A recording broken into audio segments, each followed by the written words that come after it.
Hello everyone, কেমন আছো সবাই? আশা করি সবাই খুব ভালো আছো। আমিও খুব ভালো আছি। তো নিয়ে চলে এসেছি একটা মিনি ব্লগ। অনেক দিন কোথাও যাওয়া হয় না, তাই ভিডিও করা হয় না। তো ফাইনালি আমরা এক জায়গায় ঘুরতে যাচ্ছি, যার জন্যে তোমাদের সঙ্গে শেয়ার করছি। যারা যারা ঘুরতে যেতে পারো না তাদের জন্য অবভিয়াসলি এই ভিডিওটা। আর তো সবাই আছো। তো সামনের গাড়িটাতে মা বাবা আর দাদার মেয়ে, আর পেছনের গাড়িটাতে আমার ফ্যামিলি আছি, আমি হাজব্যান্ড ছেলে। তো আমরা সবাই টোটোর জন্য অপেক্ষা করছিলাম। টোটো না পাওয়ার কারণে বাইকে করে এসেছি। দাদার গোডাউনে বাইকটা রেখে আমরা সবাই বাস স্ট্যান্ডে যাচ্ছি বাস ধরার উদ্দেশ্যে। আর এটা তো সবাই চেনো, আমাদের ডিমারি হাই স্কুল মাঠ। তো ফাইনালি আমরা বাসে উঠে গেছি। এখন যাব মেচেদা স্টেশনে। তো অনেকক্ষণ অবশ্য ওয়েট করতে হলো। সকালবেলা তো বাসটা একটু কমই চলে। এসে গেছি মেচেদা স্টেশনে, বসে আছি আমাদের ট্রেনের জন্যে। আর এই যে পুচকু আর ওর বাপি পায়চারি করছে। অ্যান্ড আমিও ছোটো ছোটো কিছু ক্লিপ নিলাম সূর্য ওঠার অ্যান্ড স্টেশনের চত্বরের কিছু ক্লিপ। তো অবশেষে আমরা ট্রেনে উঠে পড়েছি। আর উইন্ডো সিটে বসতে তো সবারই ভালো লাগে, বিশেষ করে বাতাস আছে, আমার তো ভীষণ ভালো লাগে। আর ওই সময় শরীরটাও একটু খারাপ ছিল, তো যার জন্য বাতাসটা আমার বিশেষ করে প্রয়োজন ছিল। অ্যান্ড এটা হচ্ছে আমাদের কোলাঘাটের ব্রিজ। কারা কারা কোলাঘাটের ব্রিজটা জানো অবশ্যই আমাকে কমেন্টে জানিও। অ্যান্ড উইন্ডো সিট থেকে এই রকম ভিউ দেখতে সত্যিই খুব ভালো লাগে, সত্যি, বিশেষ করে নদী।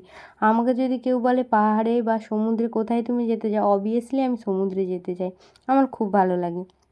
তো ফাইনালি আমরা 2 ঘন্টা জার্নি করে চলে এসেছি হাওড়া স্টেশনে। তো এখান থেকে নেক্সট ট্রেনটা আমরা ধরবো আমাদের গন্তব্যের জন্যে।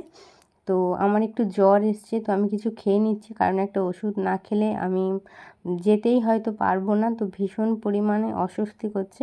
তো সবাই যে বসে আছি, পুচকু, ওর বাপি, আমি, সবাই আমরা বসে আছি। তো আমাদের সঙ্গে যাচ্ছিল মা, বাবা, আমার ছেলে, দাদার মেয়ে, আমার দিদুন আর আমার হাজব্যান্ড আর আমি। তো আমরা এই কয়েকজন যাচ্ছিলাম।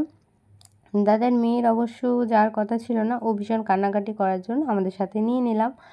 তো ওর যেহেতু কোথাও ঘোরা হয় না, ওর বাবা মার সাথে ও যেতে পারে না, তো তার জন্যে আমার বাবা মার সাথেই ও সব জায়গায় যায়।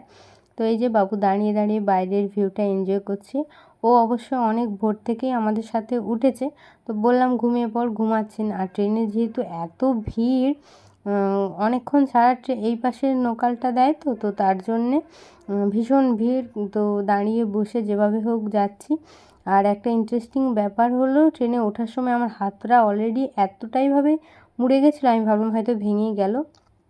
তো যা হোক, যা ভগবানের দয়ায় ভাঙেনি।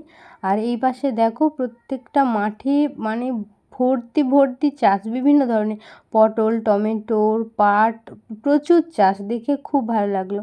আমাদের ওই পাশে বিশেষ করে আমি ধান চাষটা বা কড়াই চাষটাই বেশি দেখি।